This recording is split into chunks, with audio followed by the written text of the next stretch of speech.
Bismillahirrahmanirrahim. Terima kasih saudara pengacara majlis. Alhamdulillah rabbil alamin. Salatu wassalamu ala asyrafil anbiya wal mursalin wa ala alihi washabbihi ajma'in.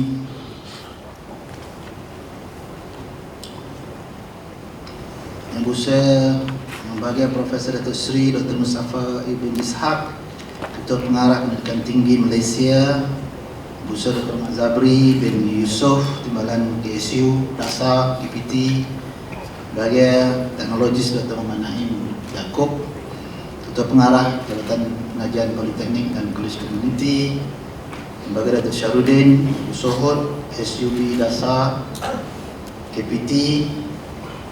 Saya juga mengalu-alukan kehadiran rakan-rakan Nak Chancellor yang dapat bersama-sama kita pada petang ini. Yang bahagia Profesor Engineer Dr. Muhammad Hamdi Abdul Syukur, UKM. Yang bahagia Dr. Profesor Dr. Muhammad Satar Sabran, UPSI. Profesor Dr. Muhammad Riza Wahidin, USIN. Datuk Profesor Dr. Nur Aini Mokhtar, UMT, jauh datang. Terima kasih. Yang bahagia Profesor Engineer Dr. Teknologis R. Badli Shah Ahmad, pasang tadi ya, daripada Unimed utara sana. Yang bahagia Lieutenant Jeneral Datuk Haji Abdul Halim Haji Jalal, Universiti Tahanan Nasional, Datuk Profesor Teknologis Dr. Wahid Razali, Universiti Thomson On,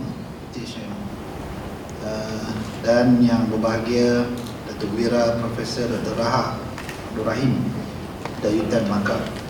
Saya sangat berbesar hati dan menghargai kehadiran Datuk Profesor, termasuk juga beberapa timbalan Nak Chancellor, Dr. Osman, dulu selalu jumpa Sahabat Pelajar, Dr. Hendrik dan beberapa lagi yang saya nak sebut semua mungkin tak kesampaian. Jadi pertamanya kita bersyukur ini merupakan satu milestone yang penting, it's a manifestation of another milestone in our effort, struggle kita untuk membawa KPT ini ke tahap yang lebih jauh, lebih tinggi dan lebih cemerlang. Kita berkumpul pada sesi Town Hall Pembangunan Pelan Tindakan Keusahawanan IPT bagi tempoh 2021-2025. Saya difahamkan bahawa sebelum kita sampai ke sini, there has been a series of discussion, engagement, dialog dan juga deliberation yang serius telah dilaksanakan, dan hasilnya kita telah pun mengeluarkan satu draft yang pada hari ini kita akan memperincikannya, memperhalusi, to go through, to refine it, to make it more solid and sound. Dan ianya sangat penting untuk kita mendapatkan kerjasama, buy-in dan juga input-input daripada para hadirin sekalian yang tentunya mempunyai banyak pandangan, idea, pengalaman yang kita boleh tuangkan ke dalam dokumen tersebut. Ia memiliki makna cukup besar kepada usaha kita untuk menghasilkan ini, kerana ini dia melibatkan kepimpinan tertinggi KPT yang ada, termasuk KP dan juga KSU. Seorang anggota KSU kita ke Sabah ada program dengan menteri, so tidak dapat hadir. Dan petang ini juga merupakan satu penzahiran komitmen yang tinggi kementerian dan juga institusi pendidikan di bawahnya dalam usaha kita membangunkan pelan ini. Jadi saya perlu jugalah menyebut, I think I need to mention a few names that have been instrumental behind the drafting, the formulating of this action plan. Antaranya yang saya difahamkan Profesor Madya Dr. Azuddin Yaakob daripada UKM, ada sini tak? Ini antara key person yang lain pun menyumbang, tapi yang really full time melihat perkara ini. Yang kedua Profesor Dr. Muhammad Zaidi daripada UTM, Profesor Madya Dr. Chandra Universiti Utara, Chandra UUM, dan Profesor Dr. Syed Jamal kepada UITM, okey, ejaan itu dan yang lain dan lain-lain juga. Of course saya nak ucap terima kasih kepada VC yang kenaan yang telah membenarkan pegawai-pegawai untuk terlibat secara langsung kepada di atas usaha ini.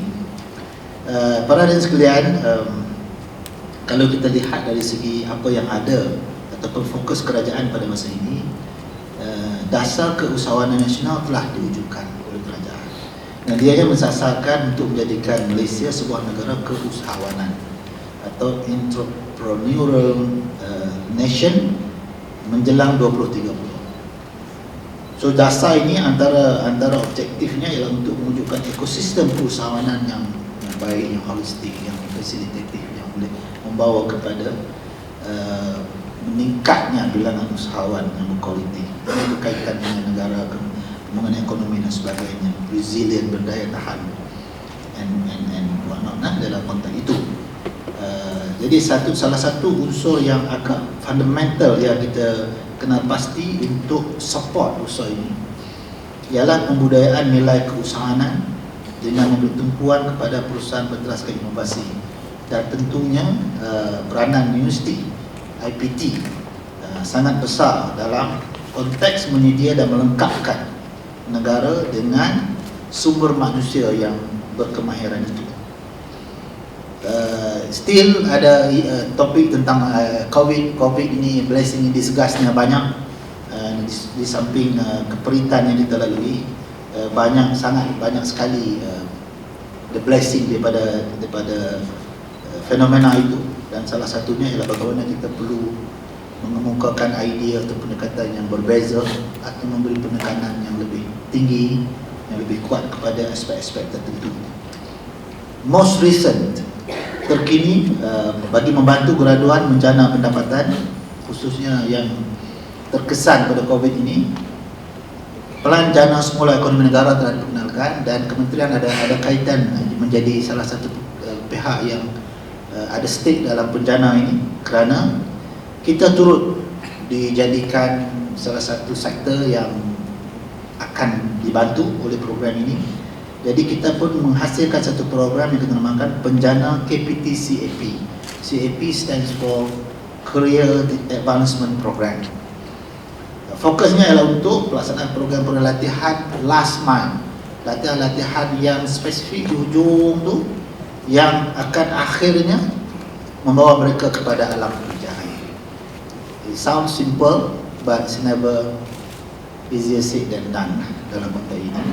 Kita ada banyak parti yang terlibat, playersnya ramai, penyedia latihan, pihak yang menyediakan graduan, itu mestilah yang menyediakan tempat, industri, nak kena ada komitmen, apa yang dia nak, berapa ramai dia boleh bagi, letter of commitment, letter of intent, semua kita nak kena uruskan supaya benda ni akhirnya dia tidak jadi hanya another training program. So they must have that kind of uniqueness that at the end of the day, all those being trained in that specific area of upskilling and reskilling akan mendapat pekerjaan lah, in short. So ini saya dengan Prof. Mustafa dan juga rakan-rakan di kementerian sangat masanya tengah konsentrasi benda itu. Tadi pagi sebelum di sini pun kita ada mesyuarat. First batch ini kita kena pasti untuk universiti kita kena pasti 25 program tadi yang mula-mula sekali. Yang masuknya banyak, beratus, 7 hotel lebih. Tapi di momen kita minta detail, kita minta komitmen yang lebih kuat, dia kurang sampai hingga ada first batch ni 20 lebih. Di JPT ada 50 program. Okey, tak apa, kita start dengan ini dulu. Orang kata a journey of 1,000 miles also start with a few steps dulu. So kita buat benda ni lah. Jadi dalam konteks keusahaan pendidikan tinggi ini, saya juga ingin memberi penegasan semula bahawa YB Menteri dan juga kerajaan sebenarnya memberi penekanan yang di luar biasa, di luar kebiasaan. The momentum habis strong supaya kita memberi fokus kepada keusahawanan ini. Dan saya selalu sebut di dalam mesyuarat, kadang-kadang bila wujud je Kementerian Pendidikan Tinggi yang baru ni, yang pengasingan ni, kita terus terjun di dalamnya, dan pada masa yang sama kita nak kena memikirkan yang strategic level tu. At the same time juga kita nak kena terus buat. Jadi nak belajar teori-teori masa itu juga, pada masa yang sama kita nak kena keluar basikal, nak kena bagi basikal tu jalan lah. Tak sempat nak belajar teori gravity dan sebagainya, terrain, landscape, semua tak sempat. Pada masa yang sama saya kata kita jangan terputus antara trees dengan forestnya. Jadi kadang-kadang kita banyak dengan day to day, kita tak connect kepada the bigger agenda.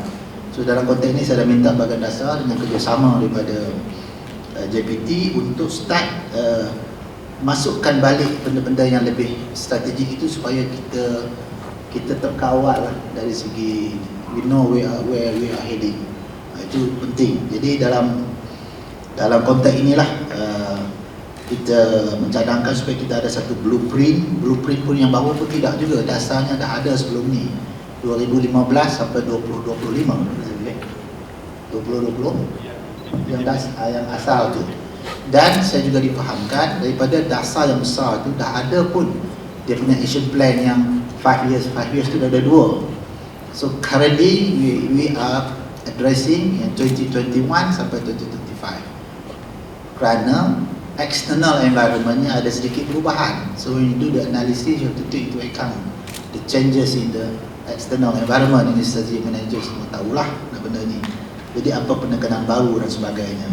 Are we still on the same syllabus, the same modus operandi, approach dan sebagainya, or we need to slightly improve and things like that. Jadi perkara ini saya difahamkan akan dimasukkan ke dalam plan ini, yang mana saya difahamkan draftnya dah ada dan agak mendalam juga. Dan saya cakap dekat Dr. Zabri, ada banyak keuntungan bila kita ada blueprint ini. Dia punya overriding objektif dia adalah untuk guide kita lah. Tapi at the same time, bila kita ada dokumen ni, kita bolehlah buat event-event seperti pelancaran. Jadi kalau ada apa-apa majlis tertentunya, kita boleh jadikan sebagai sharing of kita punya institusi, memori dan sebagainya. So benda yang penting bagi ada dulu. Dan dengan tujuan itu, saya terima kasih kerjasama antara UKM dan juga rakan-rakan universiti yang lain telah dibuat, dan hasilnya kita akan bincangkan hari ini untuk kita mantapkan plan tindakan itu. Saya basically itulah mesej saya petang ni. Speech ni panjang dia berbagi, saya cuma petang-petang ni nak bagi speech panjang-panjang tak sedap. Saya ada benda lain lagi yang lebih penting nak go through. Jadi saya nak tengok speech ni, Allah lah ada apa, terima kasih apakah, ada nak kena rasmi apa-apa tak kan. Akhir kata, okay. Muka surat 40 ni akhir kata ni. Sekali lagi saya mengucapkan terima kasih atas kesediaan untuk hadir dan memberi pandangan bagi memantapkan plan tindakan keusahawanan IPT 2025 yang sedang dibangunkan. Sesungguhnya usaha ini adalah untuk kemajuan anak bangsa masa depan kita lah. Dan dengan lafaz Bismillahirrahmanirrahim, saya dengan sukacitanya merasmikan sesi town hall pembangunan plan tindakan keusahawanan IPT 2021-2025. Sekian, wabillahi taufiq wal hidayah. Wassalamualaikum warahmatullahi wabarakatuh.